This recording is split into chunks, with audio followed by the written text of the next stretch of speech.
And now, it's time for DJ Rocky's Secret Files.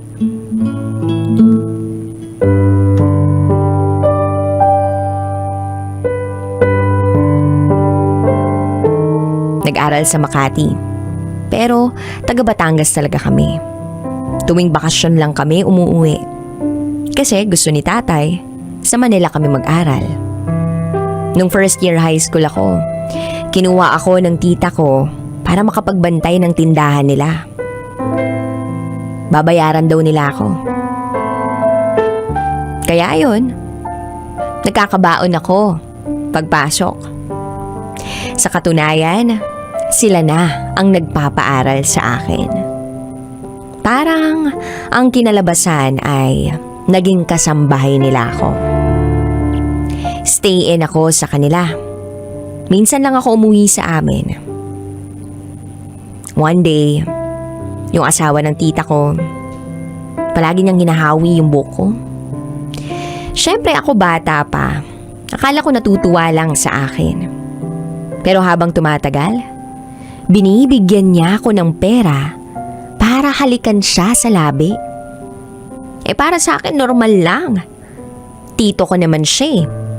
Asawa naman siya ng tita ko na kapatid ng tatay ko. So, hinayaan ko lang kasi nagkakapera naman ako. Mas maganda yun para may maibibigay ako kila mama pag uuwi ako.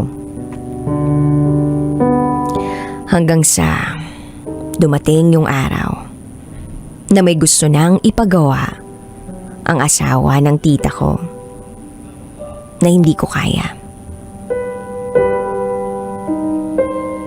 Pinilit niya ako, kaya napasigaw ako. Sinampal niya ako at sinakal. Pag nagsumbong daw ako, papa, libre lahat. Miscellaneous lang ang kailangang bayaran. 400 pesos. Pamasahe na lang talaga. At baon ang problema. Kasi libre naman ang lahat eh. Uniform, notebooks, papers, ultimong ballpens, libre. Kaya ayun, nag-aral ako ng mabuti. School, bahay. Ganun lang ako. Hanggang sa nakilala ko si John, classmate ko. May motor siya. Tapos, magkalapit lang kami ng bahay. Kaya palagi kaming sabay pumasok at umuwi. Okay yun kasi libre na ako ng pamasahe. Tapos minsan nga, sobrang aga niya sa bahay. Siya na rin ang gigising sa akin sa umaga. Hindi ko siya type nun pero nililigawan niya ako. Kaya hindi nagtagal, sinagot ko rin siya. Kasi alam niyo kung bakit? Binibigyan niya ako ng pera at palagi niya akong nililibre sa kantin. Kaya ako siya sinagot. Pero walang nangyayari sa amin. Kasi takot siya sa akin As in takot. Alam mo yung wala siyang kapatid na babae, kaya sabi ko sa kanya, pag nakita kong kumausap ka ng babae, hihiwalayan kita. Except sa nanay mo at nanay ko. Umuo siya. Kaya nung nakita ko, nakausap niya yung kaklase namin na babae, todo paliwanag siya sa akin. Wala. Nakipaghiwalay na ako sa kanya. Pero, hinahatid pa rin niya ako. Kasi alam naman niya ang sitwasyon ko. Hanggang matapos ang school year, ganun uli ang ginawa naming magkakapatid. Tinda uli ng bakasyon, ipon. Hanggang sa pasukan, third year na ako. Hindi na kami mag-classmate ni John. Kaya may bago na akong target. Ha ha ha. Evil laugh. Nilandi ko siya habang nagtuturo. Yes, DJ Rocky. Teacher ko siya. Siya naman may kasalanan Lagi niya akong kinikindatan. Kaya sabi ko sa isip ko, sige, kahit hindi pera ang ibigay sa akin ito, basta ipasa niya lang ako. Kaya yun, after exam namin, after niya i-check ang mga test paper namin, nakita ko nakasulat yung number niya sa likod. Nakalagay, text me. Di tinext ko siya. Sabi ko, hi. Sumagot naman si teacher ng, hello. Buti, nag-text ka. Reply naman ako ng, sabi mo, i-text kita eh. And then nag-reply siya ng, oo nga. Gusto mo mag-coffee sa labas ng school? Sunduin kita, basta sa malayo sa school. Then nag-reply naman ako ng, okay, basta ipapasa mo ako ha. Hanggang sa palagi na niya akong sinusundo sa may Makati Avenue. Puro inom kami, pero walang nangyayari. Hindi ko kasi siya bet. Pag pinilit niya ako, ipagkakalat ko yung text niya. Kaya hindi siya namimilit. Ganon kami every Saturday night. Hanggang sa matapos ang school year. Di, back again to the ball game. Bakasyon na naman. Palagi lang namin pinag-iipunan yung pang miscellaneous naming tatlo. First year ang bunso namin, ako fourth year. Ang ate ko second year college na. Kaya doble kayod si mama. Nung fourth year ako, nag-improve ako. Nagka-boyfriend ako. At siya si Richard. Yung gusto ko talaga, itong taong to eh. Pero, kung yung iba, silang nagmo-move sa akin, ay, kay Richard, ako ang nag-first move. O diba? Landi talaga, no? Pero, wala akong balak perahan siya. In love na in love ako sa kanya noon. Kaya, ibinigay ko sa kanya ang matagal nang hinihingi ng ibang lalaki sa akin. Nagtagal kami at ayun, okay naman, first year, almost 1 year actually, buong school year. Sobrang sweet ko sa kanya, ganun din siya sa akin, hanggang sa graduation na. Iyak ako ng iyak kasi uuwi na kami sa Batangas. Doon na kami mag-college lahat. Di magiging LDR kami ni Richard. Pero okay lang, kaya ko namang lumuwas. Pero yung lokong yun, wala pang 3 months kami sa Batangas, pinuntahan ko sa kanila. May kasama ng ibang babae. Siyempre, masakit sa akin kasi sa kanya ko binigay yung pagkababae ko eh. Kaya umuwi na lang ako sa Batangas at hindi na lumuwas. Hinsan na lang. So fast forward, first year college ako. Nag-enroll kami kahit hindi na ganun karami ang pera namin. Sabay kami ni ate, kaya nung kalagitnaan ng school year huminto ako. Sabi ko kay mama, magtatrabaho ako. Pagtapusin muna natin sila ate at bunso. Pumayag naman si mama. Tapos nagtrabaho ako sa Tagaytay. Cashier sa supermarket. Ang daming turista doon. Kaya pag break ko, sa labas lang ako tapos nagpapahangin lang. Ang daming afam na nandun. Tinatabihan nila ako tapos take home na. Magho-hotel kami tapos babayaran na lang ako. Ang pinakamababa, 5,000 pesos. Pag medyo wala ako sa mood. Pero pag nasa mood ako at medyo ginalingan ko, nasa 10,000 pesos. Halos isang taon akong ganun. Hindi naman lahat afam. Syempre, may Pinoy din. Kaya nung medyo napagod na ako, parang ayoko na. Umalis ako sa supermarket na yon at sa Maynila uli sumubok. Nagtrabaho ako sa isang department store bilang cashier. Tapos may regular customer ako doon. Kahit sobrang mahaba ang pila sa akin, ipipilit niya pa rin na sa akin siya mapunta. Medyo may edad na siya. 50 years old na. Every time na magbabayad siya, palagi niya akong kinukumusta. Kaya nung sabi ko sa sarili ko, pag nagpunta uli ito si Sir, ako na mismo ang magyayayang magkape. Di ayun na nga, nandiyan na siya uli. Sabi niya, kumusta? Sabi ko, eto okay naman po, medyo nangangalay na. Then sabi niya, pero ang ganda mo pa rin. Tapos sabi ko, Sir talaga pala biro. Yayayain ko na sana si Sir. Kaso inunahan ako. Sabi niya, after this, may lakad ka ba? Tapos tumingin ako sa relo. Sabi ko, sir, wala naman po. Then sabi niya, oh, I see.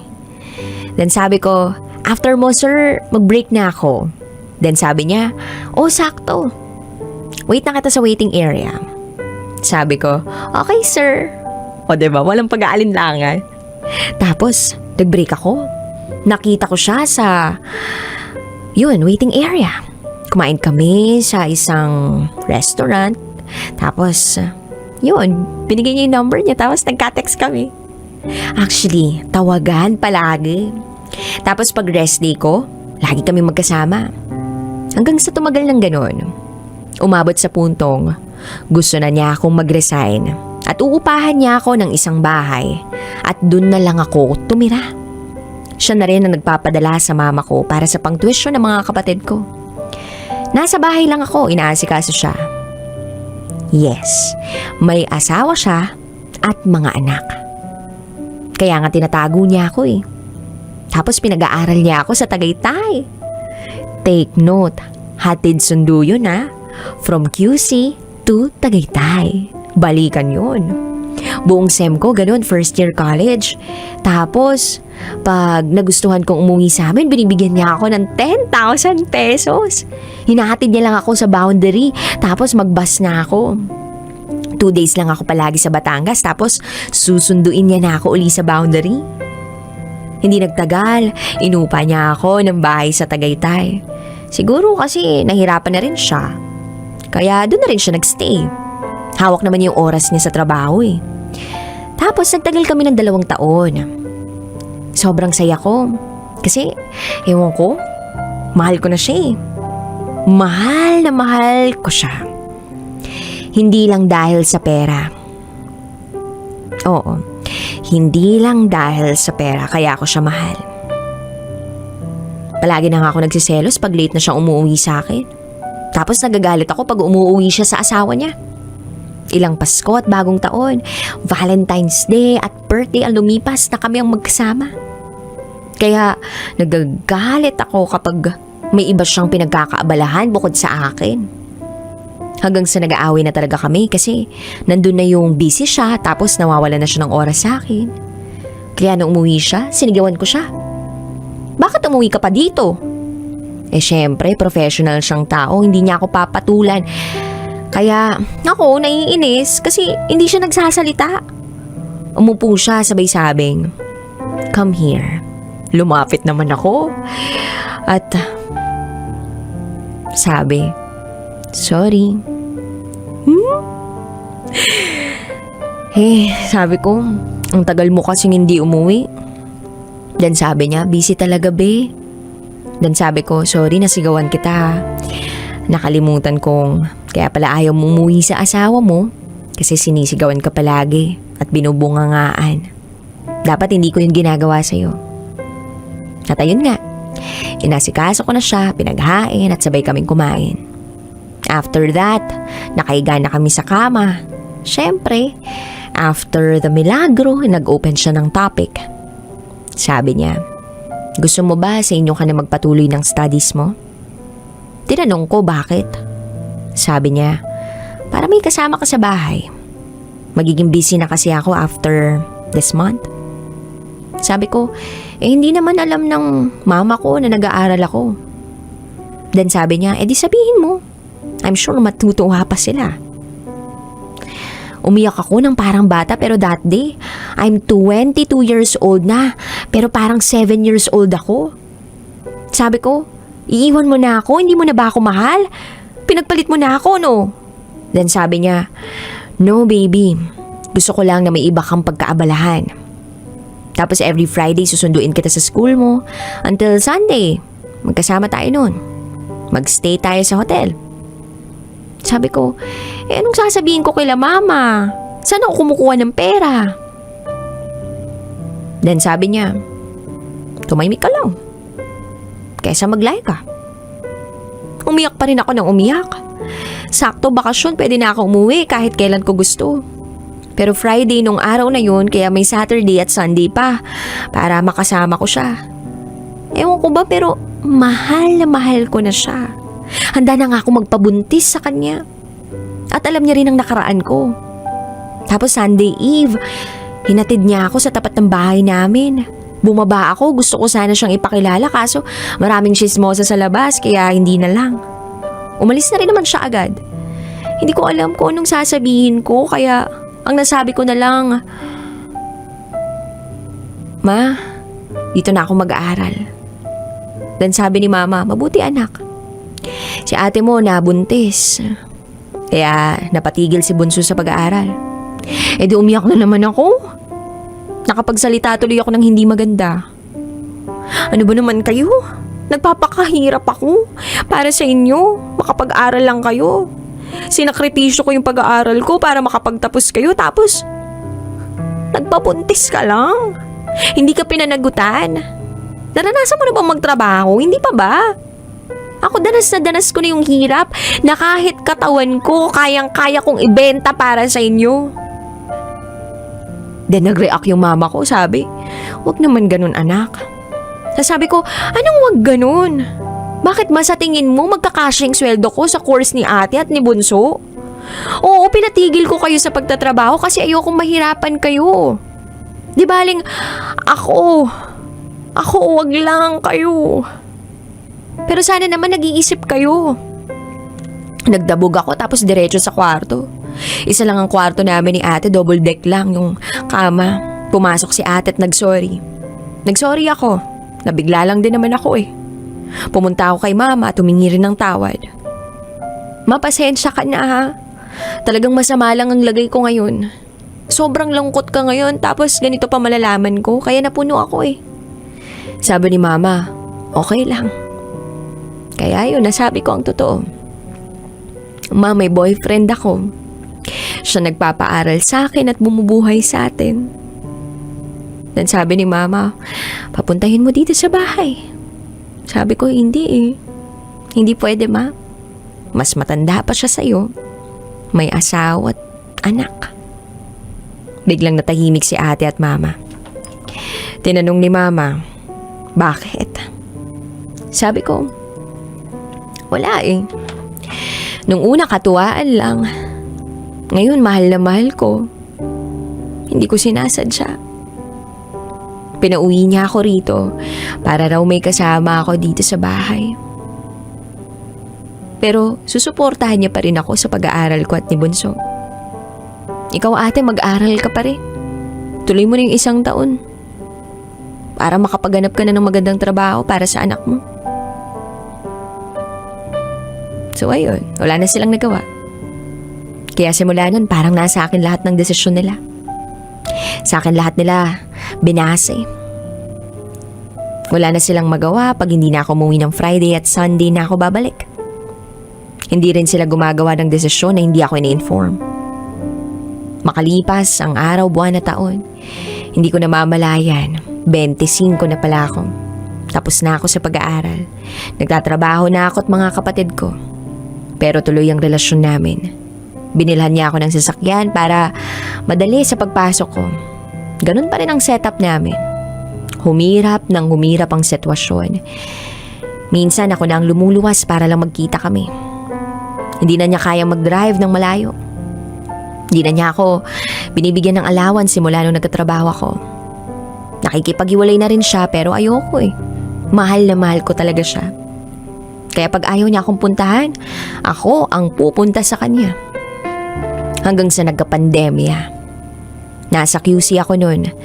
Nabalitaan ko na magla-lockdown dan. Hindi ako bumalik sa Batangas kasi doon yung work ko. Kahit alam kong magkaka-lockdown. Kasi may sakit siya eh. Gusto kong ma-monitor. Kaya lang hindi pwede kasi nandun siya sa bahay nila. Ang ginagawa ko, tumatawag na lang ako. Hanggang sa nagkasakit nga siya, nagpa-swab, then positive sa COVID. Hindi ko alam kung anong gagawin ko nung araw na yun. Gustong gusto kong pumunta pero hindi pwede. Tumatawag ako. Then one time, asawa niya ang nakasagot. Alam na pala niya na may babae ang asawa niya. Mabait naman pala. Nakiusap siya sa akin na dumalaw ako sa subdivision nila. May ibibigaw daw siyang letter sa mga guard dun sa labas na papapasukin ako. Kaya walang ano-ano, nagpunta agad ako. May sasakyan naman ako, 30 minutes lang, QC naman. Nakapasok ako sa kanila. Nakita ko siya iyak ng iyak. Nakita ko asawa niya, hindi ko pinansin. Siya ang unang-una kong pinuntahan. Niyakap ko at hinalikan ko. Wala na akong pakialam kung anong mangyari sa akin. Kung patayin ako ng asawa niya sa loob ng bahay nila. Okay lang. Kitang-kita ko na hinang-hina siya. Sabi ko, babe, nandito ako. Then sabi niya, why? Sabi ko, anong why? Sabi niya, why are you here? Bawal daw kasi ako pumasok sa room niya kasi positive siya. Quarantine siya doon sa loob, bawal lumabas. Sabi ko, I don't care. Ang asawa niya ayaw pumasok sa room pero ako malakas loob ko. Sabi ko, magpagaling ka. 'Di ba sabi mo, hihintayin mo ako magkapamilya? Sabi niya, yes. O sabi ko, tibayan mo lang. Iyak lang ako ng iyak. Tapos pinatulog ko na siya. Lumabas ako, sabi ko sa misis niya, salamat po. Sabi niya, stay please for my husband. He needs you. Sabi ko, naku ma'am, sorry po. Sorry po talaga. Then sabi niya, it's okay. It's okay. My husband loves you. Tapos umiyak ako. Hindi ko siya mayakap kasi dumistansya nga ako. Dahil nga, COVID positive, diba? Pero, sa kanila ako nagstay. Sabi niya, sa tabi niya ako natulog.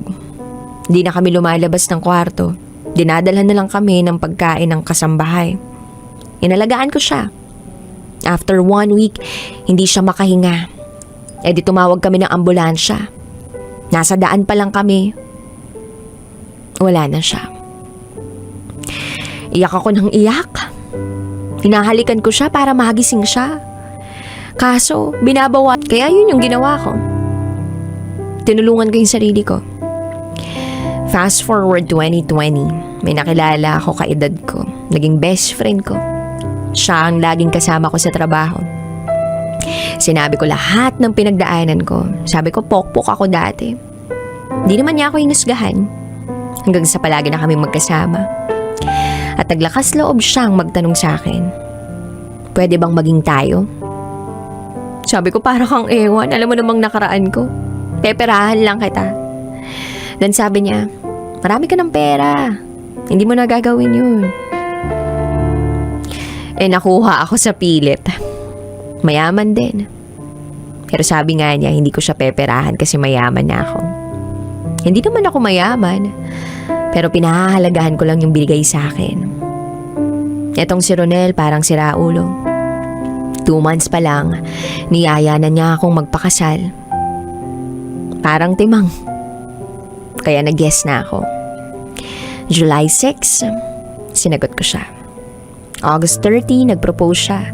August 31 naman hikan sila. Then January 16, 2021, kasal namin. Ang bilis ng pangyayari. Ngayon, I'm trying na mabuntis. We're trying actually. Palagi pa rin ako pumupunta sa cemetery para dalawin si Ed. Ang swerte ko nga sa asawa ko kasi lagi niya akong sinasamahan. Mabait ang asawa ko. In love siya sa akin. At ganoon din naman ako sa kanya. At palagi ko siyang pinagpasalamat kay Lord. Pinagpapasalamat ko siya sa Poong May Kapal. Sabi ko nga, Lord, salamat po. May nawala man. Meron ka namang ibinigay. And for Ed, thank you for everything. Ayaw mo talaga akong pabayaan eh. Binigay mo na nga lahat sa akin. Kaya, susubukan kong ibigay din lahat sa'yo. Ang buhay talaga pag swertihan. Swertihan talaga, no? Pag minalas, try again.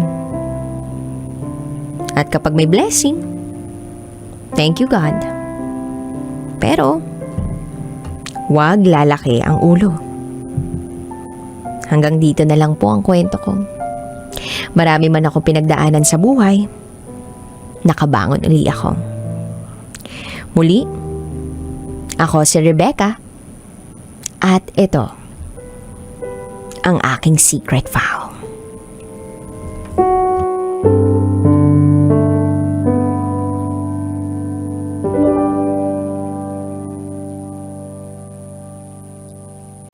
Bago tayo mag-secret file, ay i-like mo muna ang video na to at mag-subscribe na sa aming YouTube channel. Don't forget to click the notification bell para hindi ka nahuhuli sa latest episode ng DJ Rocky's Secret Files.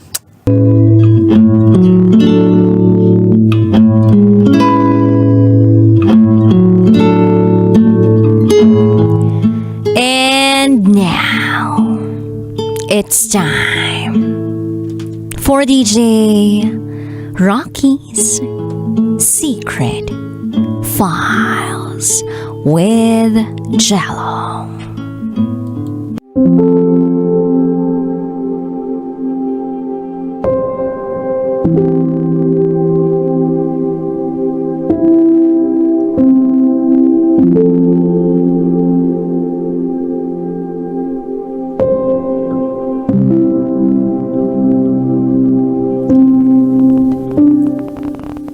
Hi DJ Rocky at DJ Jello.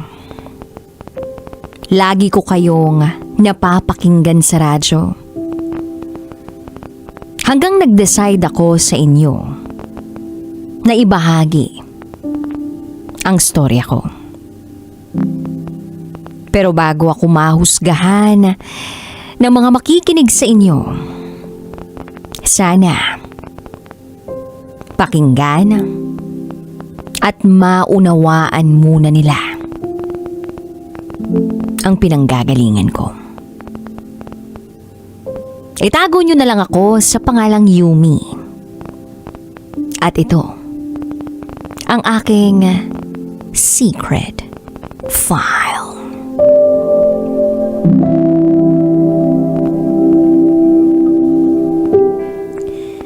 Taong 2015, nang makilala ko ang boyfriend ko. Itago na lang natin siya sa pangalang Lawrence. Nagkakilala kami ni Lawrence sa isang website kung saan pwede mong itago ang pagkakakilanlan ng pagkatao mo. Isang gabi dahil hindi ako makatulog, naisipan kong buksan ang account ko sa site na ito para sana'y mag-scroll lang. Randomly, nag-chat sa akin si Lawrence. And normally, hindi ako nagre-reply sa mga nagme-message sa akin doon. Kasi tamad akong mag-reply. Pero dahil bored ako that time, inisa-isa ko ang inbox ko. Tamang-tama, may mga natanggap akong mensahe. At isa na ron si Lawrence. Siya ang unang-una kong nakita. Kaya nag-reply ako sa kanya. Nagkausap kami ni Lawrence hanggang 3 a.m. Na-open niya rin sa akin ang tungkol sa personal niyang buhay. May 2 pala siyang anak at hiwalay ng partner niya. Dahil nagluloko raw ito at sumama sa ibang lalaki. DJ Rocky at DJ Jello, nalungkot ako sa mga chat niya sa akin. Dahil ramdam ko yung lungkot ng iniiwan. Parehas sila ng kwento ng papa ko. Iniwan din kasi si papa ng mama ko. Sumama rin sa ibang lalaki. Simula noon, lagi na kaming nagkakausap ni Lawrence sa site na iyon. At inaabot kami ng madaling araw magkausap. Hanggang sa isang beses, nagyaya si Lawrence na magkita kami. Pumayag naman ako. Fast forward, nagkita kami ni Lawrence sa isang mall. Noong magkita kami, hindi ko na-realize. Nakakilala ko pala siya dati.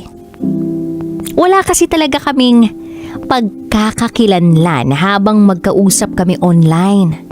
Dahil deactivated ang account niya para iwasan niya ang ex-partner niya.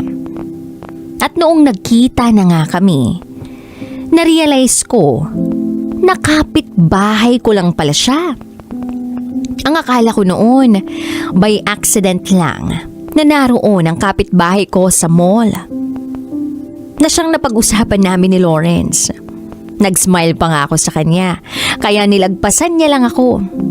Nung inopen ko yung site para sabihin kay Lawrence na nasa mall na ako, nagulat ako dahil noong sinabi niya kung ano ang suot niyang damit, tugmang-tugma sa suot ng kapitbahay ko. Nakadadaan pa lang. Nag-chat si Lawrence sa akin na naroon na daw siya. Nag-isip tuloy ako. Hindi muna ako nag-reply kay Lawrence. Sinundan ko ang kapitbahay ko. Nag-obserba ako sa kanya mula sa malayo. Nako, grabe ang kaba ko. Nakikita ko kasi yung kapitbahay ko na medyo nanginginis at patingin-tingin sa cellphone niya. Hanggang sa nag-decide na akong lapitan ang kapitbahay ko at tawagin siyang Lawrence. Nagulat ang kapitbahay ko nung magkausap na kami. Surprise! DJ Rocky at DJ Jello, nagkahiyaan muna kami sa umpisa, pero nag-usap din kami. At doon ko nga nalaman na ang account niya pala sa site na iyon ay hindi kanya. Sa kaibigan niya pala ito. Binigay ito sa kanya ng kaibigan niya para makalimot siya sa ex-partner niya. Tuwing kausap niya ako, tuwing madaling araw, nandoon pala siya lagi sa bahay ng kaibigan niya. Nagiinuman daw sila. Natapos ang araw na yun na pareho kaming masaya. Kumain kami sa isang sikat na kainan at sabay kaming umuwi. Simula noon, lagi niya na akong niyayaya tuwing mag-iinuman sila. Minsan sumasama ako kapag hindi ako busy. Hanggang sa nakilala ko rin ang mga kaibigan at kapatid niya. 5 pala silang magkakapatid, puro lalaki. Doon ko lang din nalaman nung inimbitahan niya ako sa bahay nila dahil birthday ng bunso niyang kapatid. So fast forward and ligaw sa akin si Lawrence. Agad ko naman siyang sinagot. Naging kami DJ Rocky at DJ Jello. Masaya kami pareho. Kitang-kita ko ang saya sa mga mata niya. Naging masaya kami sa loob ng 7 buwan. Lagi akong nasa bahay nila. Lagi rin kaming lumalabas kapag hindi kami busy sa trabaho. Pero sabi nga nila, kapag sobrang saya, may susunod ding kalungkutan. Bigla na lang nanlamig sa akin si Lawrence na para bang iniiwasan niya ako. Hanggang sa nalaman ko na nakikipagkita pala siya sa dati niyang partner. DJ Rocky at DJ Jello, ewan, pero sobrang sakit. Kasi nalaman ko na inaayos na pala nila ng ex-partner niya ang relasyon nila. Alang-alang sa 2 nilang anak. Kanino ko ito nalaman lahat? Kay Clyde. Si Clyde ay isa sa mga kapatid ni Lawrence. Dati ko nang nakakausap si Clyde. Lagi siyang nasa tapat ng bahay nila. Masayahin siyang tao. May asawa at isang anak. Sobrang bait pa nito. Si Clyde ang nagbabalita sa akin tungkol kay Lawrence dahil hindi kami nagkikita nito. Gabi na rin kasi ako nakakauwi. At si Lawrence naman, busy sa ex-partner niya at sa mga anak nila. Then isang beses, galing akong work noon. Napadaan ako doon banda kina Clyde at sa mga kaibigan niya. Nagiinuman sa tapat ng bahay nila. Tinawag ako ni Clyde. Shot daw muna kami kasama ng mga kaibigan niya. Dahil sa pagod ko at kalungkutan, sabayan pa ng maraming tumatakbo sa isip ko. Sinabi ko kay Clyde na magbibihis lang ako at babalik din sa kanila. Nag-half bath ako at nagbihis para bumalik sa inuman. Pagdating ko, napansin kong tahimik ang loob ng bahay nila Clyde. Walang tao. Hanggang sa nagsalita si Clyde, sabi niya, "Walang tao dyan. Ako lang mag-isa. Nagbakasyon sila sa Tagaytay. Si Lawrence naman, hindi na umuwi rito sa bahay. Minsan na lang." Nalungkot ako sa sinabi niya. Sa totoo lang. Fast forward, inabot na kami nila Clyde ng madaling araw. Hanggang sa nagsiuwian na nga ang mga kainuman namin. Kami na lang ni Clyde ang natira sa inuman. Umiyak ako sa kanya dahil sa sobrang lungkot ko. Sa kanya ko lahat inilabas ang sama ng loob ko sa nangyari sa amin ni Lawrence. Yung bang parang nag-ghost ako. Ginawa lang akong panakipbutas sa ex-partner niya. At sa sobrang hilo ko, dala ng alak at sa pag-iyak ko, nasuka ako. Nasukahan ko si Clyde. Pati na ang damit ko. Hanggang sa inakay ako ni Clyde papasok sa bahay nila. At hindi ko inakala ang mga sumunod na nangyari. Noong ipinasok na ako ni Clyde sa bahay nila. Iniwan ako ni Clyde sa sofa nila. Naligo siya at inabutan niya naman ako ng extrang t-shirt. Nang sa gayon ay makapagbihis ako. At dahil minsan na ako nakapasok sa bahay nila nung kami pa ni Lawrence, kabisado ko ang bahay nila. Pumunta ako sa banyo at naglinis ng katawan ko. Matapos kong may masmasan, sinabi ko kay Clyde na uuwi na ako. Kaya lang pinigilan niya ako. Baka raw hindi ko pa kaya. Sabi ko, kaya ko naman. Mapilit itong si Clyde. Kaya umupo ako sa sofa para makapagpahinga na lang. DJ Rocky at DJ Jello, nagulat na lang ako sa sumunod na ginawa ni Clyde. Hinawakan niya ang kamay ko at nagsorry siya sa akin dahil sa ginawa ng kapatid niya. Niyakap niya ako at sa pagyakap niya sa akin, naalala ko si Lawrence sa kanya. Kaya humagulgol ako ng iyak. Sa pagkakaiyak ko, nagulat na lang ako nang hinalikan ako ni Clyde sa labi ko. Napapikit na lang ako. Hanggang sa may nangyari sa amin. Yes, DJ Rocky at DJ Jello. May nangyari sa amin. Sa amin ng kapatid ng boyfriend ko.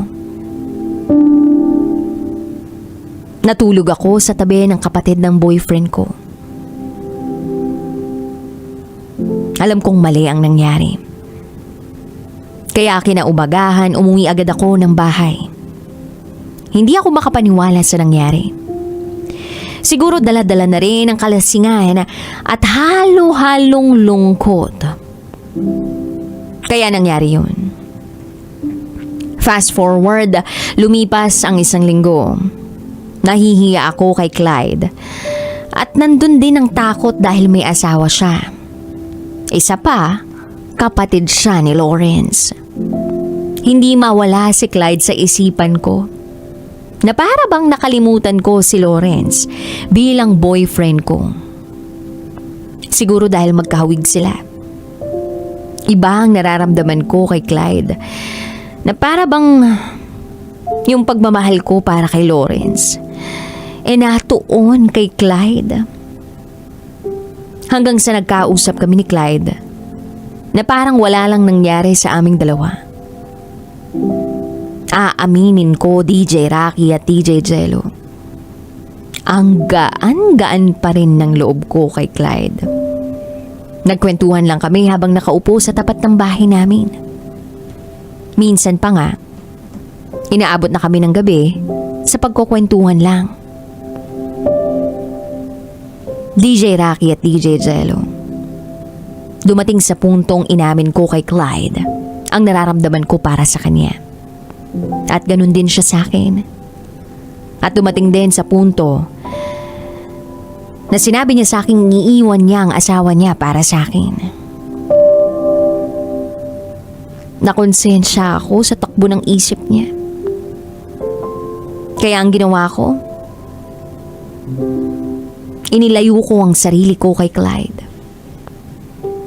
Dahil ayaw kong makasira ng pamilya. Umalis ako sa lugar na yon. Nagpakalayo-layo. Nagpaalam ako sa mama ko na pupunta muna ako kay Papa at doon muna maninirahan. Hindi na rin ako nagpaalam kay Clyde. Umalis na lang ako ng biglaan. Hindi niya yun alam. Maging kay Lawrence, hindi ko na rin ipinaalam sa kanya ang pag-alis ko. Pero hanggang ngayon, hindi ko pa rin ang alam ang side niya kung bakit hindi na siya nagparamdam sa akin. Siguro, kapag nalaman ko na kung bakit, susulat ako uli sa inyo. Sa ngayon, hanggang dito na lang muna. DJ Rocky at DJ Jello, maraming salamat. Muli, ako si Yumi.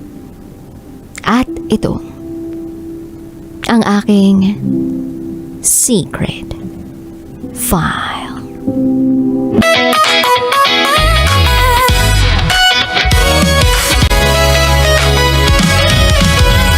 Shout out! Shout out sa kakilala mong consistent! Saan? Sa pang-chichismis! Bi, bago-bago ka na. Tandaan mo, 2026 na, yan pa rin ang bisyo mo.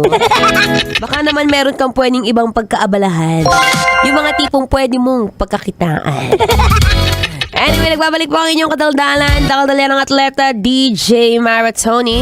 At kanina nga nabanggit ko na kung merong isang bagay na consistent ka at ako, yun syempre ay tumakbo.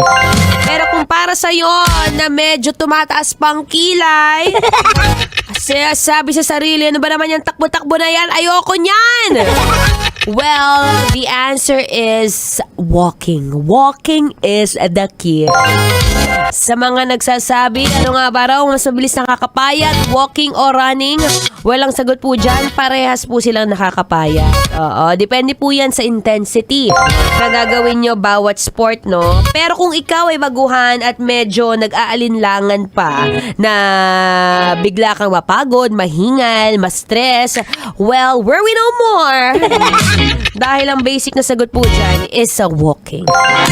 Kung ikaw ay baguhan at gusto mo lang maranasan kung ano ba yung feeling ng paang lumalakad, hindi papunta sa kapitbahay na wala nang ginawa at inatupad, kundi pag-usapan ng mga buhay ng mga buntis mong kapitbahay, well, try mo na yan. Walking po, dahan-dahan lang. Again, the technique here is, lagi mong tatandaan, consistency beats intensity. Kahit 30 minutes, 45 minutes of the whole day na meron ka, kahit papaano, malaking factor na po iyan. Dahil nga, bakit nga raw ba walking kaysa sa running? Walking po, lalo na sa mga baguhan, kasi syempre ito less stress po sa iyong paghihinga, 'di ba? Madalas ang reklamo sa akin ng mga 'yan pag nagtatanong sila ng ng tip from Maratoni. Ang mga madalas na tanong, ay, Maratoni, tinry ko tumakbo, hiningal ako. The following day, di ko na tinuloy, binenta ko na yung sapatos ko. Loko! Pag mga ganon, syempre, it takes time, no? It takes time. Magugulat din naman yung katawan mo, sasabihin niya sa'yo, Bi, ano tong ginagawa mo sa akin? Hindi naman ako sanay tumakbo. Diba? So, kahit pa paano, try mo lang walk-walk para hindi naman kailangan pumunta ka sa stadium o kaya sa track and field. Okay na yan kahit sa simple, sa labas lang ng bahay nyo, di ba? O kaya dyan sa, kung malamansyon ang bahay, why not? Di ba? Kung malaki ang bahay, at lalo na ito, pinakamaganda. Isa sa mga pinakamagandang tip, kung mag-walking ka na lang din naman, samahan mo na ng pag-akyat sa hagdan, di ba? Diba? Umakit-akit ka ng hagdan back and forth. Tandaan ka lang, wag lang syusyunga-syunga, baka mahulog ka. So ayan ha, kasi mahirap na yan kung hindi mo sisimulan. Pero kung ngayon nag-aalinlangan ka pa, well, here is the answer, baby. Kung ikaw ay baguhan, walking muna. Pag medyo gusto mo na maranasan at medyo basic na sa'yo ang walking, try and experience running. Walang masama dyan sa dalawang yan. Tandaan mo, pampahaba ng buhay yan. Anyway, muli maraming salamat po sa lahat ng mga nakikinig at nakatutok ngayon sa live natin sa Love Radio Manila Facebook page. You can check me out. It's Maratoni. It's M-A-R-A space T-O-N-E-E. Usapang health and fitness, beer! Para naman ang buhay mo ay sumasarap habang tumatagal. Anyway, ako po yung magpapaalam na muli maraming thank you to each and every one of you. Susunod na po ang ating spicy opa. Walang iba kundi si DJ Kimchi. Dito pa rin sa 90.7 Love Radio. Teka lang, mag-shoutout muna tayo. May 10 seconds pa. Shoutout kay Arnold Espiritu, kay James Carlos Estiliore. Mabuhay kayong lahat dahil sinamahan niyo ako na maganda sa live. Anyway, ako po yung magpapaalam na here's another Feel Good Music.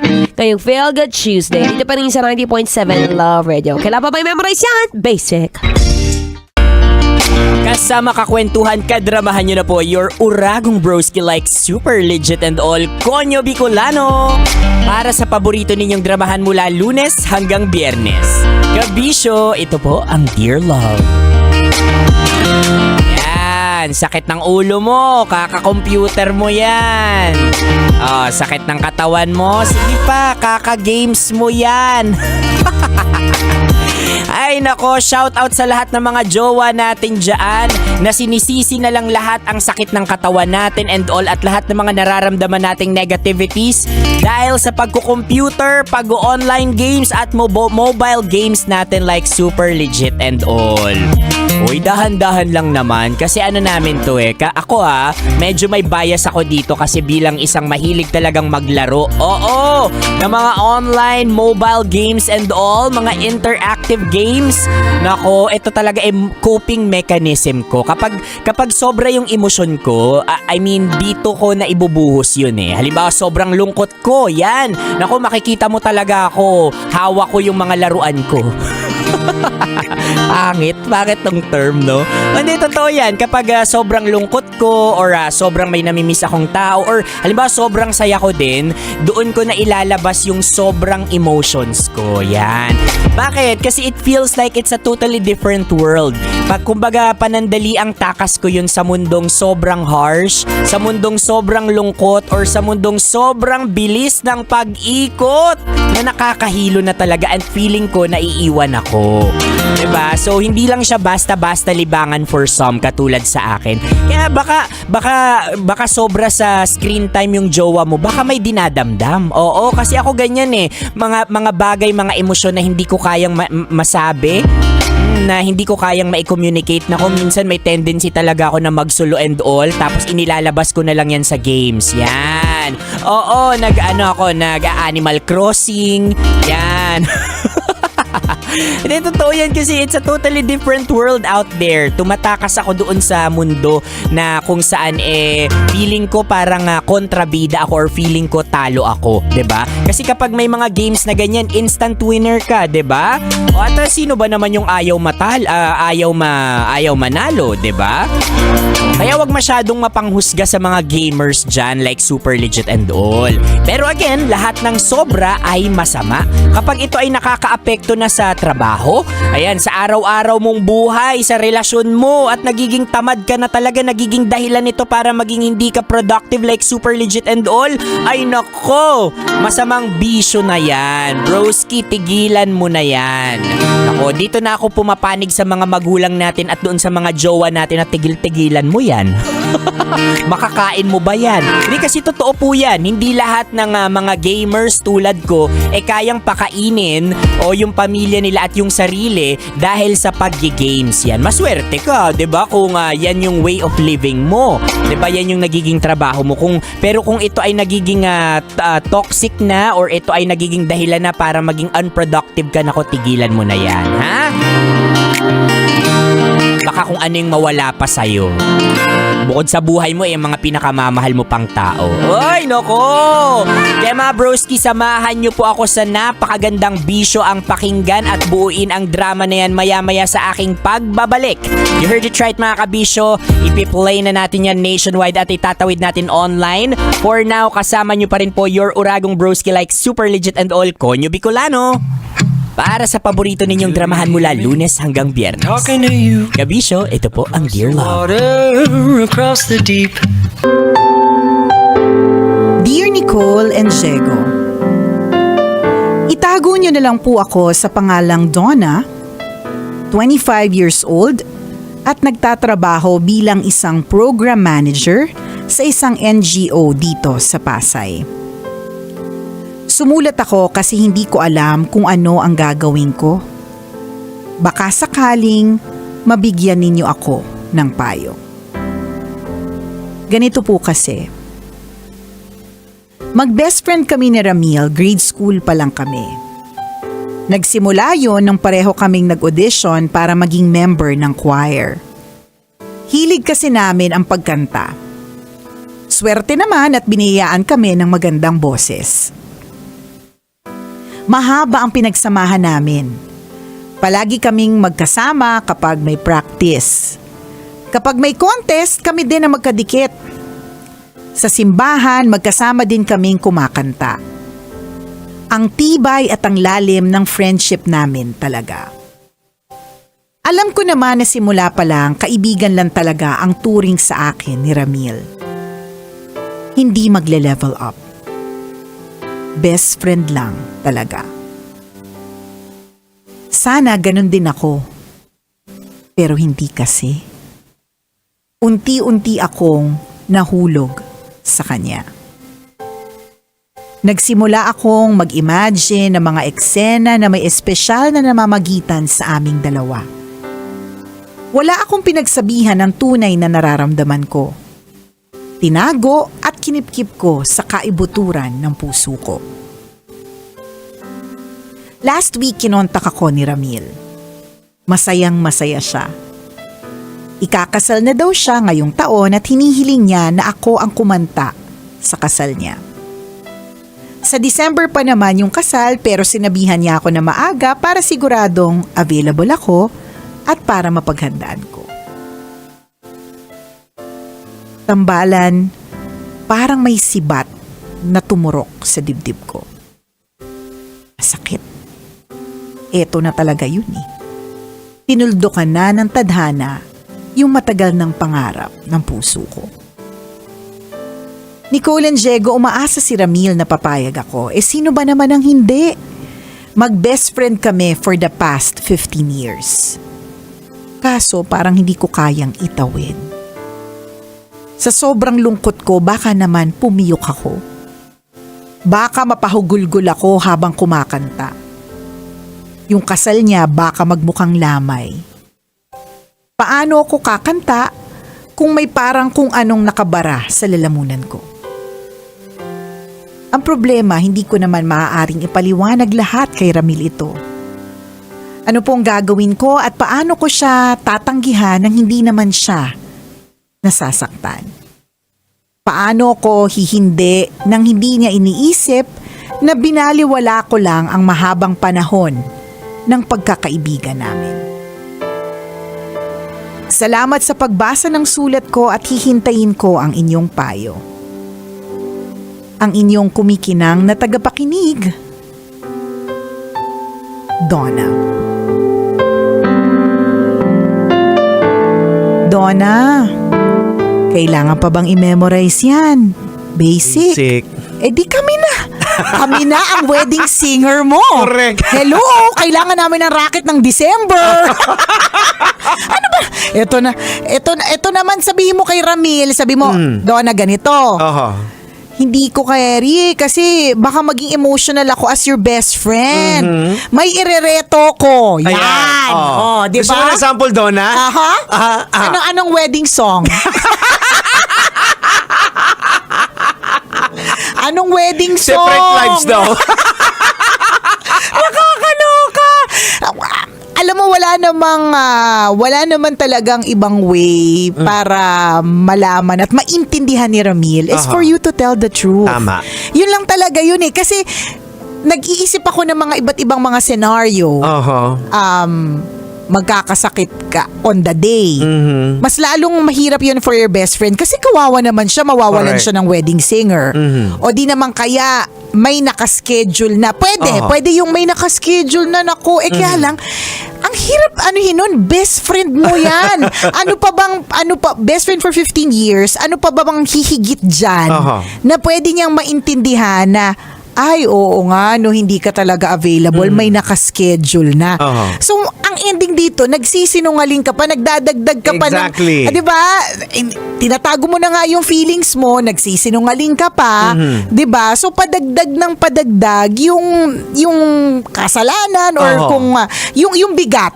Nagiging komplikado lahat. Correct. Na meron namang isang way na diretsuhin mo, Yan. medyo mabigat pero one time, big time lang. Correct. Tapos at magkakaroon ka ng peace of mind. At least hurt nasabi ka, mo, oo. Pero magkakaroon ka ng peace of mind. Hindi ka na mag-iisip ng ano bang dadahilan ko, magsisinungaling ka pa. Yan, di ba? Yung Ayan. mga ganong klase mga eklavu. Oo. Hindi So, wala akong there's no other way. Correct. Ika nga. Oo. There's no other way but to tell the truth. Oo. Yun lang talaga yun. Kasi ikaw, Jegs, makakaisip ka ba ng Actually- scenario na magigets? Di ba hindi? Actually, ang naisip ko kaagad, wala nang ibang paraan kundi sabihin mo yung totoo. Correct. Kasi yun din ang magbibigay ng peace of mind sa'yo eh. And the truth will set you free. Yan, oo. Diba? Napaka-basic na ano yan eh. Yan ang problema kasi sa ating mga tao. Kung minsan to save shame, to Yan. save yung ano, para maano natin yung feeling ng iba. Correct. Intindihin natin yung feelings niya, Oo. yung mga ganyan. So gagawa ka ng paraan na papasikot-sikot na Correct. nagiging komplikado na lahat hanggang sa dulo na wala na. Diba? Dami nang nadadamay. Ganun talaga yun eh. Kapag ka trinay mong takpan ng isang kasinungalingan, never ending siya. Oho. Kasi, ano siya eh, it's not the truth. So yun. Of course, para sa amin, ang dali lang namin sabihin. Sabihin mo na! 15 years mo siyang minahal, sabihin mo na! Diba? Ang dali-dali lang naman talaga sabihin namin yan. Totoo, it's easier said than done. Pero hindi ka naman siguro lalapit sa amin kung meron ka nang naisip na senaryo na pwedeng humindi ka kay Ramil. Actually, maraming pwedeng paraan, pwedeng maraming dahilan. Pero yun nga, hindi ka magkakaroon ng peace of mind. Correct. Magsisinungaling ka, magkakasala ka pa. Tama. Tsaka ang ending talaga dito, hindi siya convincing or ang ending talaga dito wali. Hindi siya maniniwala at magtatampo pa siya. Correct, ayan. Diba? Magtatampo pa siya. And hopefully, by telling the truth, hopefully hindi naman din malito si Ramil. Sana wala rin siyang feelings for you. Sana. Kasi I think wala naman. Kasi naisip niya na magpakasal sa iba kasi, eh. either kasi ang desisyon na gagawin mo, kung aaminin mo kay Ramil na may pagtingin ka, kaya hindi mo kaya, or i-deny mo, lalabas pa rin din yun eh. Marami pa rin yung marites. Bakit hindi kaya siya na siguro may baka- something. Yan. Meron sigurong past. Yan, diba? So hindi ka pa rin makakaiwas sa mga ganyan. Bakit wala yung best friend? Naku, ganito na yung mga chismisa ng mga ano. ng mga marites habang kumukuha ng lumpia dun sa buffet. Diba ang eksena nila? Kaya naman pala, feeling ko kaya hindi naman nakarating yung Donna. Noon pa man ramdam ko na. pagtingin May something na. yan si Donna. Ang napag-alaman ko nga, muntik na daw. Diba? So pati ngayon yung mga bisita, Oo. sa harip na ikaw lang yung involved, pati ngayon yung mga bisita, gumagawa na rin ng kasalanan kasi nagmamarites na. Di ba? Hindi mo maiiwasan at hindi mo matatakasan, matatakbuhan yung sitwasyon mo na meron ka ngayon. Kaya Correct might ka. as well, i-face mo na head on. One time, big time, masakit. Hindi namin Totoo. sinasabi madali, mahirap. Pero dahil nga best friend mo siya, pag best friend mo naman, open ka naman, di ba? Correct, di ba? So, yun talaga din kasi ang problema pag ang best friend is opposite sex. Yun talaga. Nagkakaroon talaga may possibility Oo. din talaga. Hindi naman do lahat. Kasi kunyari, kami ni Chris Chuper, already kami mag-best friend. Pero 20 years kami together. Pero hindi kami nagkaroon ng parang pagtingin sa isa't isa. Doon ko na-realize na posible kasi talaga yun. Posible may mga ganun eh. Kaya lang, may mga katulad nitong si Donna na na-fall sa best friend for 15 years. Ayan. Diba? Meron talaga eh. Diba? Hindi masama yung nararamdaman mo na parang may nakabara sa lalamunan mo. Hindi normal yan lahat kasi mahal mo yung tao eh. Ang importante lang talaga dito is ipaintindi mo ng maigi sa kanya kung bakit. Sa tingin ko, Jegs, pwede rin naman siyang mag-start with baka hindi ako available. Pwede rin namang diretsuhin niya na pwedeng na ito turn down mo kasi hindi ko kaya magiging emotional ako. Correct, ganon. Hindi ako makakanta. Oo. And then yung pwedeng reason, ganon. hindi mo pwede mo pang withhold maybe soon. Yes, sabihin ganon. mo. Pwedeng ganon, Jegs. Parang hindi mo naman kailangang i-all out sabihin sa kanya. Oo. It's ideal though na para mas maintindihan niya. Kasi kaya lang malay mo naman yung Ramil, inisip ko kasi kung ako ay isang lalaki, hindi ako masyadong mausisa. 'Di ba? Kung babae ako at tinanggihan mo ko, uusisa ako Yan, eh. totoo. 'Di ba? Pero ganon yung perspective ng lalaki. Oo, ganon eh. Pero nagtry akong maging lalaki kasi dati naman akong lalaki, 'di ba? Babaeng bakla nga ako eh, di ba? So, pwede talaga yung sinabi mo, Jegs, eh. Yun din yung sabay natin naisip na pwedeng mong tanggihan kasi at ang atake mo is because I'll be too emotional. Hindi ko makakanta ng maigi yung mga kanta mo. Baka ako pa yung maging dahilan, baka mapasama o pumangit yung yung wedding mo and it's your important day, ganyan. So, kasi magiging emotional ako. I-real talk mo correct, talaga diba? At kasi yun naman talaga eh. ganun Yun naman yung sinabi mo sa amin. Babara yung lawa, yung lalamunan mo, lahat. Hindi ka makakanta na maigi, iiyak ka, di ba? Magiging emotional ka. That's it. Yun naman yun. And kung POV ito ng lalaki na hindi naman marites at hindi naman mausisa, hindi naman yan si... Madali nang maintindihan feeling yan. Feeling ko madaling intindihan na, oo nga no. O sige. Ayan. Ganon, di ba? Pero kung babae yan, if it was the other way around, ako yan ganito yun. Ganon. Ayan. Ang halaga-halaga nitong araw na to. Hindi ka man lang magte-train. Ganon. Ano yung Yun 15 sasabihin years? Ko, kung ako yun, sasabihin ko, ano yung 15 years? Tapos hindi mo man lang, gets ko, magiging emotional ka. Pero, pwede, kung professional ka talagang singer, you can train for it. That's me being a girl. Na nag-uusisa. So, wag natin munang i-overthink, Donna. You just really gotta tell him the truth na I can't do it because I will be emotional. Hindi ko talaga to magagawa kasi emotional ako. Yun lang, period. Ganon. Just leave it there. Yung ganun lang. And then kung halimbawa may mga episodes pa siya na gusto tatanungin niya. Correct.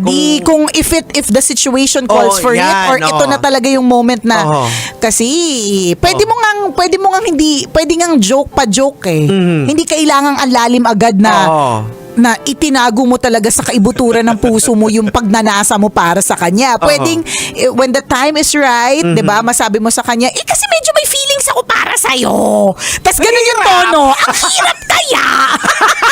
Feeling ko kasi, Jegs, pag ganun yung tono, diba, sa any conversation, the tone is very important. 'Di ba? Parang katulad ng ano tawag doon, yung background music. Ang background music will set the mood. So kapag ka horror, ise-set niya yung mood natin. Correct. Di ba? Mga ganyan. So, alam kagad nung nanonood na, ay, may magpapakitang jablo dito. Ganon. So, ganon din sa tono ng pananalita. So, kung ang pagkakasabi mo is, kasi, ano ba yun? May feelings kaya ako para sa'yo. Kakahiya kaya ba? Baka maiyak ako, friend. Diba? Oh. Feeling ko it lessens the degree. Versus yung, Kusita, kaya kasi. Mahal kita. Diba? Feeling ko mabigat yun eh. Oo, totoo. So doon na tayo sa when the time is right Oo. and you have to tell it, Oo. kalmahan mo lang. Ayan. Kalmahan mo lang. Oo. Kasi for all you know, hindi naman natin alam kung, malay mo, si Ramil, hindi naman overthinker. What you see is what you get. O di Oo. okay. Usually kaming mga lalaki. Ganon sa POV, kayo parang, eh. okay, ganun Kasi lang. kayo mga lalaki, halimbawa, may sinabi kami. Kunyari, nagtatalo tayo, may Oo. sinabi kami. Ang sasabihin ninyo, okay. Sa amin, hindi pwede. Ganon lang yon. Hindi mo naisip na ito yung mga consequence. Ang daming eklabo. Ang daming eklabo. Oo. So baka kasi si Donna, ganyan siya. Kasi you're thinking like a woman. Oo. Ganon talaga. Pagka thinking ka like a girl with our hormones and all, may mga emosyon talagang Ayan. involved. But Donna, we feel you. Oo, Mahirap gets ang naman sitwasyon namin. mo. Correct. Totoo yan. I've never been in that situation though. Na kaya hindi ko din talaga alam kung ano yung eksaktong nararamdaman mo. Pero gets namin. Gets namin na hindi ka pwede basta-bastang pilitin sa isang bagay na alam mong wala ka namang masyadong wala ka namang masyado talagang magagawa. Oo. Hindi umiyak. Ayan. Diba? Oo. So we feel you, Donna, and And so- normal naman din Oo. yung nararamdaman mo eh. Nagmamahal ka eh. Ayan, Ganun tama. talaga. Pag nagmamahal ka, nasasaktan ka Correct. talaga. Just be true to yourself na lang. Na sabihin mo na hindi mo kaya because Yun lang you yun. will be too emotional. Correct. O, Ganun lang, ganun lang kasimple. Ganun lang kasimple. Oo. Saka na lang natin problemahin yung kapag ka nagtanong siya ng bakit. Oo, yan. Di ko kaya hindi siya nagtanong ng bakit. Di para saan pa nag-usap tayo ng matagal, di ba? Oras natin, 1:39. Ako pong kumikinang na ulo, Diego Bandido. At akong kumikinang ina mo, Nicole Liala. Kailangan pa bang i-memorize yan? Basic! Then, now, it's time for DJ Rocky's Secret Files.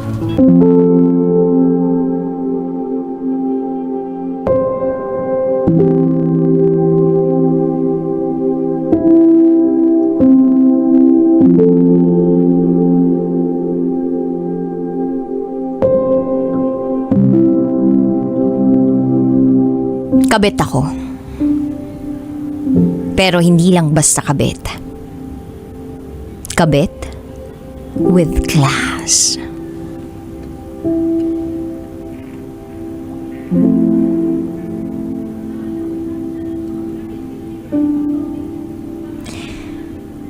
Yan ang tawag ko sa sarili ko. Kabit na may class. Para hindi masyadong masakit pakinggan para sa akin. Itago mo ako sa pangalang Princess. And this is my secret file. Princess ang tawag niya sa akin. I'm 30 years old, 5'5", maputi. Alam kong maganda ang katawan ko, lalo na nung kabataan ko. Masasabi kong may kaya naman ang pamilya namin kasi nabibili naman namin lahat ng gusto namin. At nakakapag-aral naman kami sa mga magagandang university. Nakuha naman namin yung mga kursong gusto namin. At hindi naman kami kinakapos sa pera. Back in 2015, I was 21 years old. Third-year college nursing student. No boyfriend since birth. Not until nakilala ko si Eddie. Maarte rin ako pagdating sa lalaki. Gusto ko malinis sa katawan. Kahit hindi masyadong gwapo, basta maayos at malinis. Matalino. At may pera din. Siguro nga, mataas ang standards ko sa lalaki. 53 years old nang makilala ko si Eddie. Maganda pa ang pangangatawan. Parang binata. Gwapo, maputi, malinis sa katawan. Sa madaling salita, maarte at perfectionist siya. Nagkakilala kami nung pumunta ako sa work ng best friend ko. Sakto, nagra-round siya for inspection. Isa siyang inspector engineer.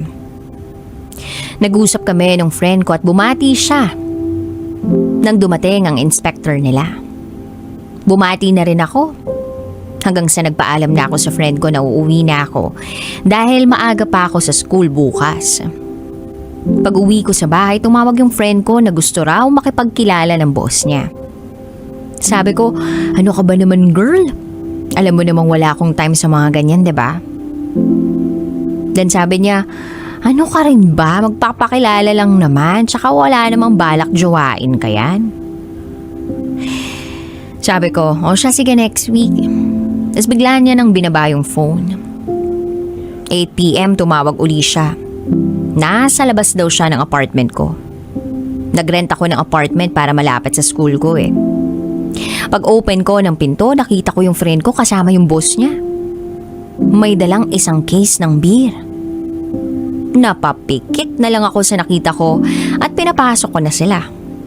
Sabi ko sa friend ko, bakit hindi mo sinabing pupunta kayo? Sana hindi pa ako nakapantulog na damit, nakakahiya naman. Naka-t-shirt ako na malaki at naka-cycling lang. Then sabi ng boss niya, it's okay, bagay naman sa'yo. Tapos pinaupo ko muna sila. Nagpalit ako ng suot. Paglabas ko ng kwarto, tinanong niya ako, nag-dinner ka na? By the way, I'm Eddie. Ako yung katrabaho ng kaibigan mo. Then sabi ko, boss po kayo, diba? Tapos parang medyo nahiya siya, napangiti siya at napayo ko. Then sabi ko, wala po akong dinner dito pero order na lang ako. Then sabi niya, no, may dala na kami. Kinuha ko yun at inayos ko na. Then after namin kumain, nag-open na yung friend ko ng beer para sa amin. Yung friend ko na yun, kasama niya yung boyfriend niya. So tumabi sa akin si Eddie. Tinanong niya yung pangalan ko. Pagkasabi ko ng pangalan ko, sabi niya, sige, princess na lang ang tawag ko sa'yo. Sabi ko, ikaw bahala. At ayun, nagkakwentuhan kami tungkol sa buhay. Sa school ko, sa trabaho niya. Then every Wednesday, Thursday, and Friday nasa Batangas siya na nagra-round siya for inspection. Tapos sa hotel lang siya natutulog. Then I asked, kailan ko umuwi sa inyo? Sabi niya every Monday nasa office lang kami lahat and Tuesday mag-uumpisa na kami lumabas hanggang Saturday. Kaya Saturday night at buong Sunday nasa bahay lang ako nagpapahinga kasama ng mga apo. Nagulat ako pagkasabi niya nun. Sabi ko, what? May apo ka na? Meaning may asawa ka na? Then sabi niya, of course. Matanda na ako. May asawa at anak. May mga apo na. Then sabi ko, okay, I see. Natahimik ako. Then sabi niya, pwede ko bang makuha number mo? Napangiti ako. Then I said, oh, sorry Sir Eddie. Pero I don't wanna be your mistress. Natawa siya sa sinabi ko at hinawakan niya ang kamay ko sabay sabing, alam mo, princess, in my almost 20 years of working, ngayon lang ako nagkagusto sa isang estudyante. Kasi pihikan ako. Maraming lumalapit sa akin, but I don't like them. At sabi ko, wow ha, ang pogi ah. Tapos sabi niya, no joke, totoo yun. Okay, sabi ko. Then nagtawanan na lang kami.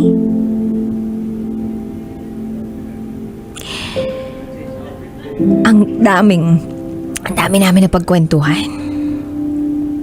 Hanggang sa nag-uwian ng lahat. Tapos maya-maya pa, bigla na lang may kumaltok sa pinto ko. Pagbukas ko ng pinto, si Eddie. Tinanong ko siya, may nakalimutan ka? Then sabi niya, can I stay with you? Sabi ko, what? Then sabi niya, papahinga lang ako. Medyo nakainom na kasi. Maghahanap pa ako ng hotel na tutulugan ko.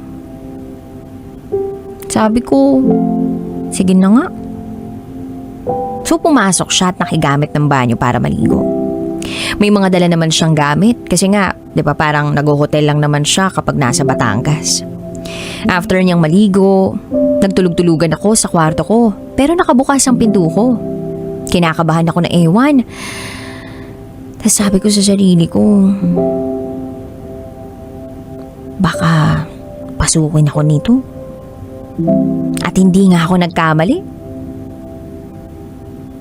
Hindi na to bata. Tumabibigla sa akin. Niyakap ako. Nagulat ako. Napatingin ako kay Eddie. Then I said, anong ginagawa mo? Sabi niya, hugging you. Hindi na ako umimik at niyakap ko na lang siya.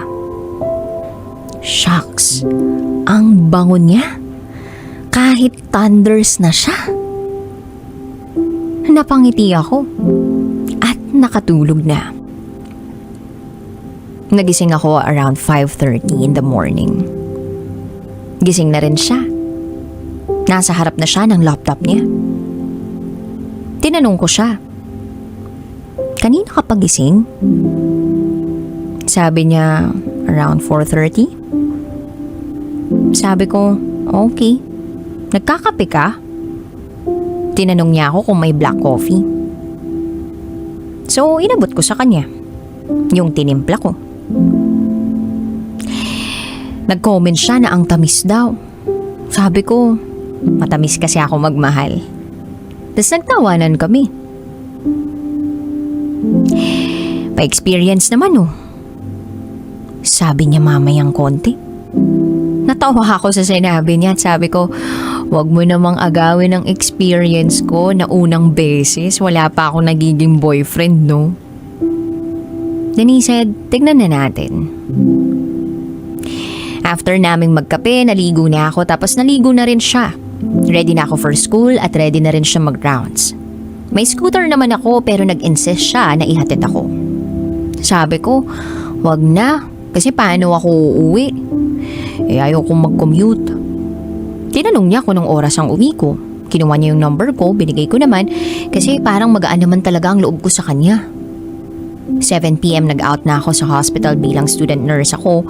Tumawag siya sa akin, nasa labas na raw siya. Napangiti ako sa hindi ko malamang dahilan. Isang gabi ko pa lang siya nakakasama pero sobrang gaan na ang pakiramdam ko sa kanya. May mga kaibigan naman ako pero bilang na bilang lang. At hindi ako ganun ka-open sa buhay ko. Gusto ko kasi ng tahimik at mapayapang buhay habang nag-aaral. Pagsundo niya sa akin, kumain kami sa isang restaurant. Sa totoo lang, ayoko na magpabebe.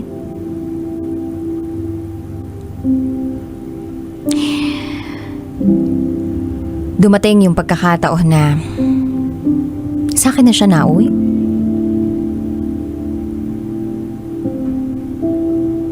Then nangyari na ang nangyari. Yung pangyayari na hindi dapat mangyari. Walang halong pagsisisi at lungkot. Gusto ko ang ginawa namin. At hindi ko alam kung ano yung pinasok ko nung panahon na yon. Basta, ang alam ko, masaya ako. Nagkamabutihan kami. Masaya lang, walang nakakaalam na kahit sino. Kahit best friend ko pa, hindi alam ang relasyon namin. Tinuruan niya ako kung paano maging isang mahusay na kabit. Pag lumalabas kami, hindi kami magkahawak ng kamay. Medyo malayo pag naglalakad. At kapag kakain kami, pupwesto kami sa mga tagong lugar. Pag nasa trabaho siya at nasa school ako, hindi kami nagkakatext o tawag. Basta alam na namin sa sarili namin na pagpatak ng Wednesday, magkikita na kami. Umiiwas na rin kami sa place ko kasi may mga kapitbahay na chismosa. Kaya hindi na siya nag-i-stay sa place ko. Hotel na lang kami. Hatid at sundo niya ako pag nasa Batangas siya. Sobrang professional namin pag nasa labas kami. One time, namasyal kami around Lipa, Batangas. May nakita siyang katrabaho niya na inspector din. Dahil medyo malayo ako sa kanya pag naglalakad, umiwas ako ng konti. Diretso lang sa lakad. Huminto sila at nagyaya yung kawork niya na mag-coffee sila. Ayun, naiwan ako mag-isa at kumain ding mag-isa.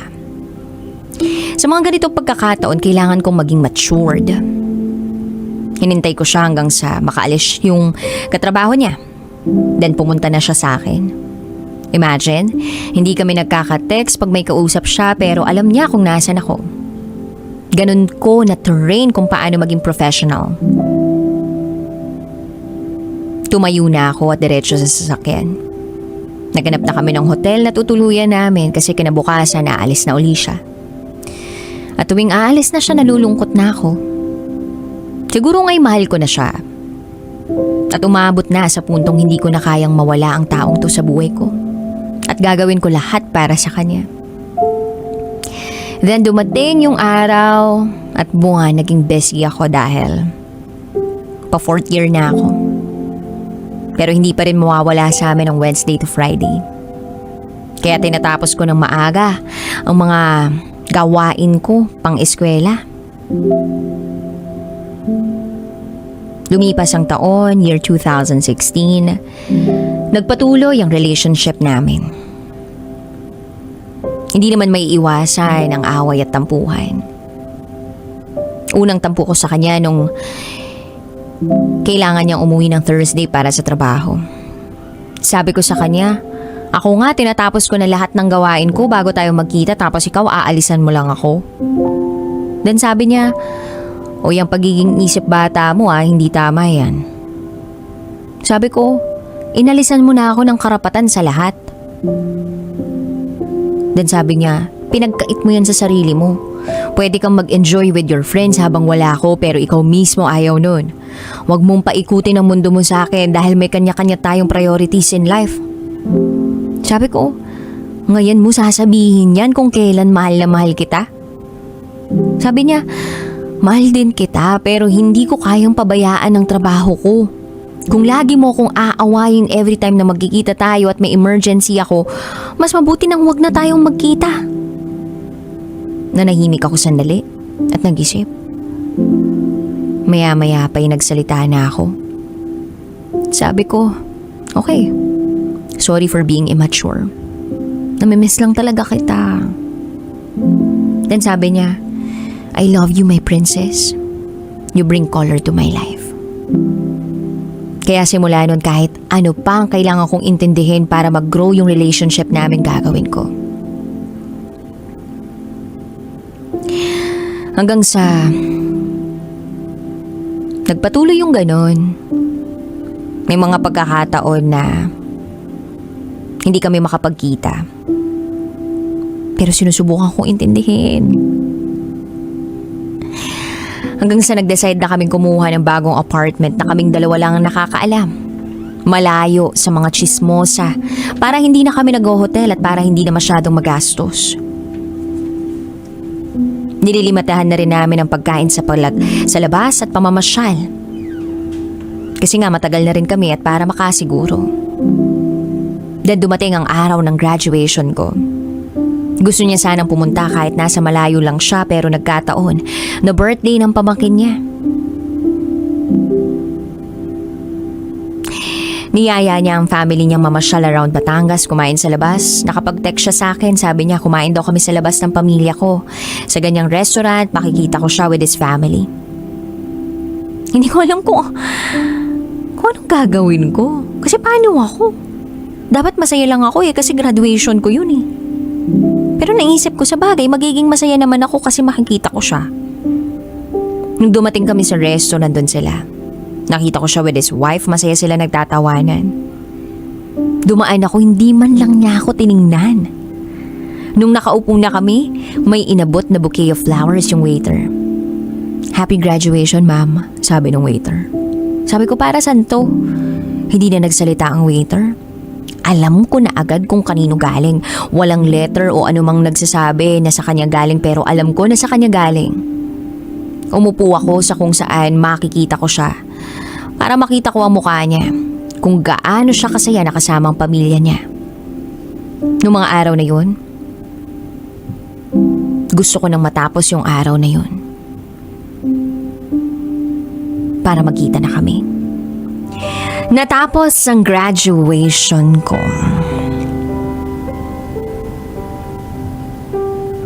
Nakita ko siya. Masaya siya.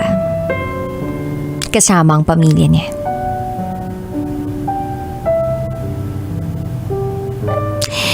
Gusto ko na matapos na ang araw na yun para makapagkita na kami. At dumating na nga yung araw ng pagkikita namin. Umuwi siya sa bahay namin habang nagre-review ako for board exams. Naabutan niya akong nakakunot ang noo. Hinalikan niya ako at nag-I love you. Siyempre, bilang marupok na tao, nag-I love you too na lang ako. Dan sabi niya, hindi ako magtatagal kasi birthday ni Mrs. Nagpintig-kanteng ako kaya umalis ako at nagbanyo. Hindi man lang ako kinatok. Paglabas ko ng banyo, bagong ligo ako at nagkakape siya. Sabi ko, magsha-shower ka? Tinanong niya ako kung bakit hindi ko raw siya hinintay. Sabi ko, pwede naman ako mag-shower uli. Kaya naligo kami ng sabay at nagbakbakan na naman. Gustong-gusto kong umiyak sa harap niya. At sabihin nahihirapan na ako sa sitwasyon namin. Pero wala naman akong magagawa. Dalawa lang ang pagpipilian ko. Either i-give up ko siya o manatili ako. Kaya lagi kong pinipiling magstay pa siya. Kasi hindi ko alam ang magiging buhay ko pag wala siya. Pag may tampo ako sa kanya, bumabawi naman kasi siya. Nung nagre-review ako, hanggang sa nakapasa na ako, nandyan lang siya sa tabi ko. Niloloko na ako ng mga kaibigan ko. Ayan ha, nakapasa na tayo, baka naman pwede ka na mag-boyfriend yan. Ang lagi ko lang sinasabi, mataas standards ko. Ang hindi nila alam, meron akong Eddie.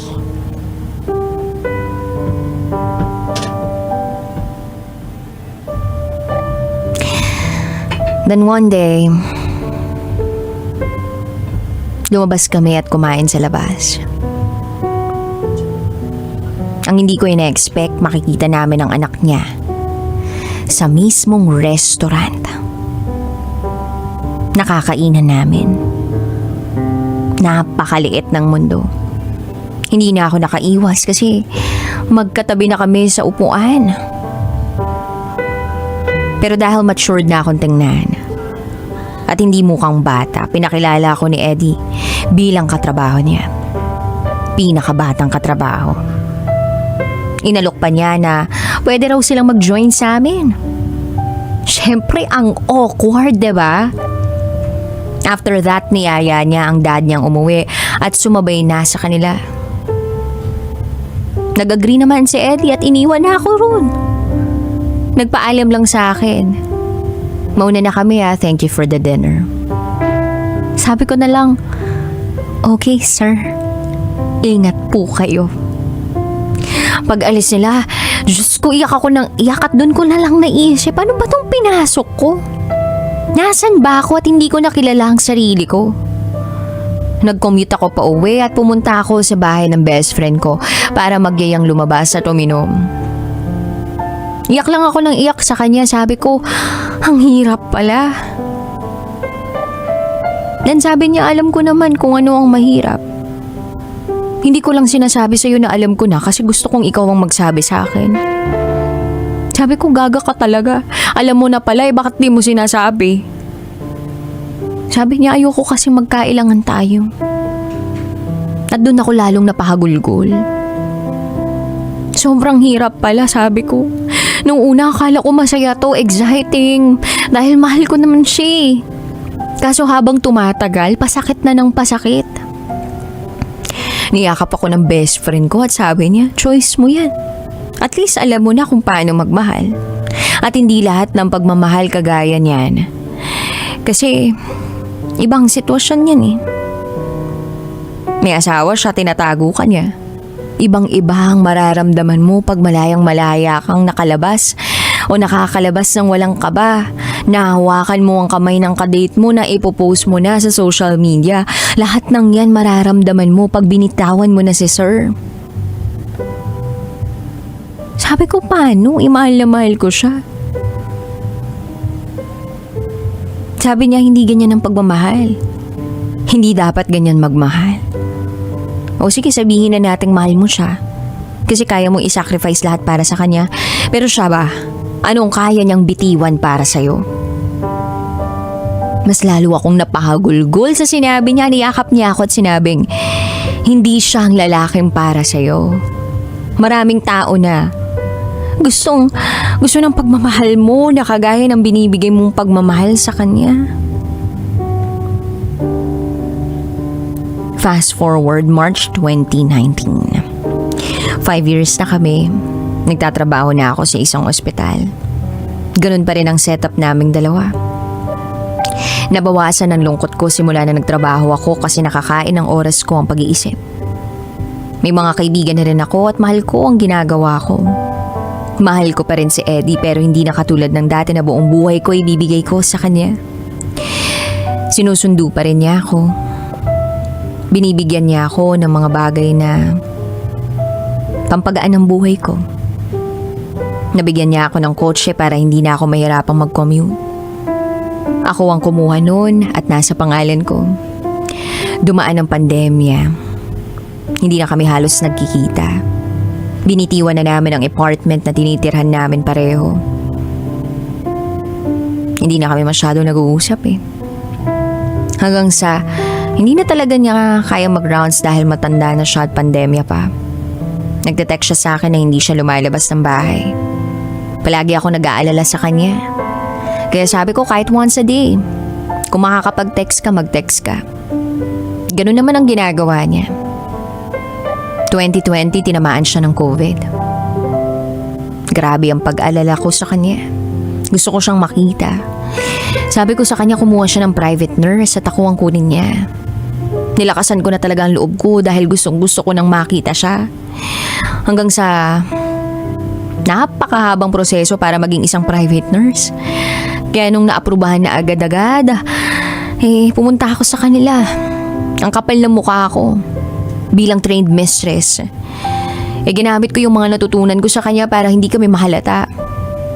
Ako lang ang nakakapasok ng kwarto nila dahil matanda na rin ang misis niya. Doon na rin ako nag-i-stay. At inaalagaan ko siya. Hindi nahalata ng misis niya. Hindi naman kalakihan ang bahay nila pero malaki na rin at maganda. Matanda na siya. Para bang hindi na siya masyadong nakakakilala. Kaya sinabi ko sa misis niya,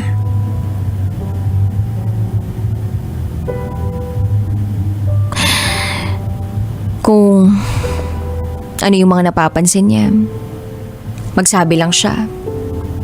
Tinanong ko pa nga kung nakikilala ba siya. Sabi ng misis niya, hindi kasi siya madalas magsalita. Para bang hinahapo lagi. Sabi ko, okay. Tatawag na lang po ako doon kay doktora. So, dinala namin sa ospital. Doon namin nalaman na may early signs siya ng demensya. Nung sinabi ng doktora yun, biglang umiyak yung misis niya sa balikat ko. Hindi ko alam ang gagawin ko kaya niyakap ko na lang siya. Nilakasan ko yung loob ko. Hindi ako pwedeng makiiyak kasi hindi naman ako parte ng pamilya. Nang makauwi na kami, doon ako umiyak na umiyak. Tinawagan ko yung best friend ko, tsaka sa kanya ko sinabi lahat. Proud na proud siya sa akin kasi nagawa ko tong lahat ng dahil sa pagmamahal. Kinaumagahan, nilapitan ko si Eddie. Hinalikan ko siya sa pisngi. Tumingin siya sa akin at ang sabi niya, sorry my princess. Naiyak na naman ako sa harap niya. Umiyak ako nang walang ingay kasi baka marinig ako sa labas. Hinalikan ko siya sa labi.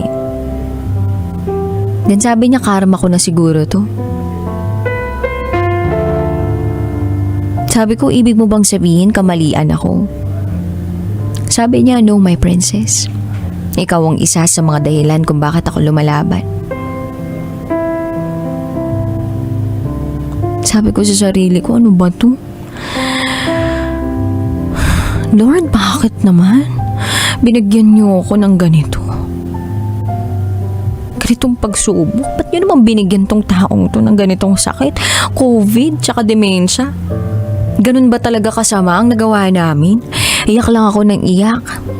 Habang natutulog siya, tinitingnan ko siya, napakagwapo niya pa rin. Nang biglang kumatok ang misis niya para magdala ng pagkain at mga musta. Napansin niyang namamaga ang mga mata ko. Umiyak ka ba? Tanong niya sa akin. May inaalala lang po ako, madam. Sagot ko sa kanya. Tapos niyaya niya akong kumain sa labas. Halika, kain tayo sa kusina. Sumunod ako. Nagulat ako sa sinabi niya. Alam mo ba, nung sinabi niya sa akin na gusto niya ng mag-aalaga sa kanya na nurse, sabi ko, wag na, ako na lang mag-aalaga sa'yo. Tapos sabi niya, wag na kasi mahahawa ka sa akin. Nagulat nga ako nung may request siya na maging nurse niya. Naisip ko na siguro'y kaibigan niya to. Kasi hindi yan basta-basta nagtitiwala sa tao. Nakikinig lang ako sa misis niya habang nakikita kong naiiyak na siya. Dugtong pa niya. Kaya gusto ko sanang itanong sa'yo, magkaibigan ba kayo?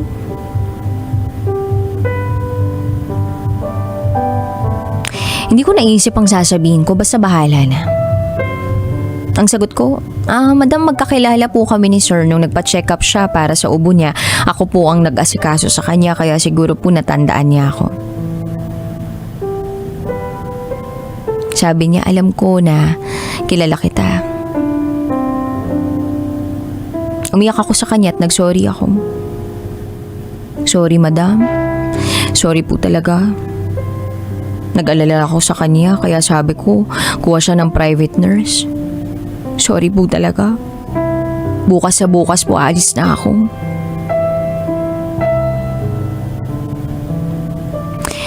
Pinaalis ba kita? Natigilan ako sa sinabi niya. Sabi ko, madam? Then sabi niya, alam mo iha, mali talaga ang ginawa niyo. Pero anong magagawa ko? At the end of the day, asawa ko siya. At kabit ka lang niya. Tapos tumayo siya at umalis na. Naiwan ako sa mesa at hindi ko alam kung anong mararamdaman ko at gagawin ko. Aalis ba ako o hindi? Pumasok ako sa kwarto ni Eddie at umiyak. Alam na pala ng misis mo. Sabi ko sa kanya. Mahal kita. Sabi niya. Ayun, iyak lang ako ng iyak. Isip ako ng isip. Kinabukasan nagdesisyon akong umalis na lang. Bago ako umalis, nagpaalam ako kay Eddie.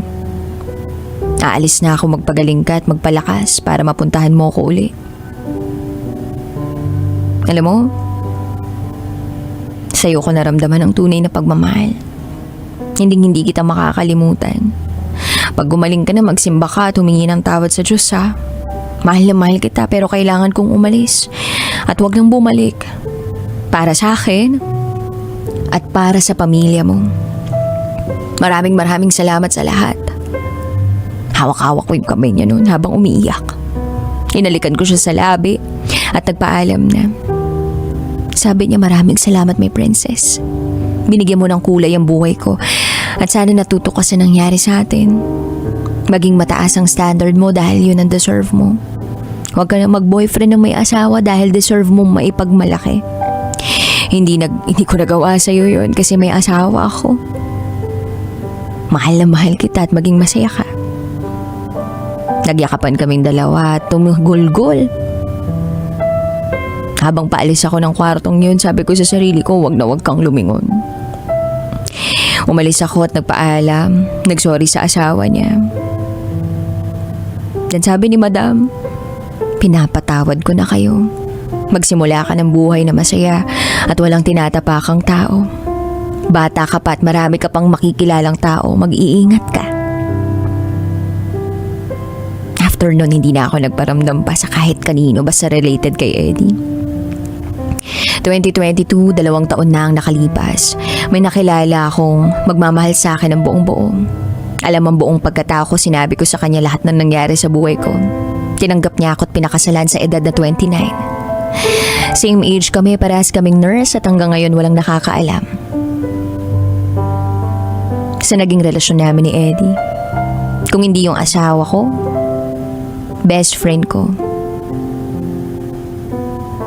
at ang misis ng best friend ko.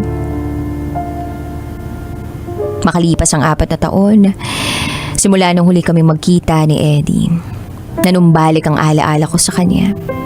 Hinanap ako ng asawa niya sa FB para sabihing patay na si Eddie. January 12, 2024. Bumalik ang sakit at lungkot ng sinabi niya sa akin. Tinanong ko siya, buti po kinontak niyo ako. Sabi ng asawa niya, kabilin-bilinan niya na pag nawala siya, kontakin kita at sabihin wala na siya. Sabi ko, bakit po hindi niyo ako kinontak nung hindi pa siya patay? Para nakapagpaalam po sana ako bago siya nawala. Pero ang sabi niya, ayaw na raw niya akong makitang umiyak dahil nasasaktan daw siya.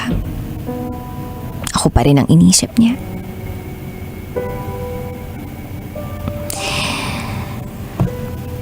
Isa ako sa mga nagmamahal kay Sir Eddie.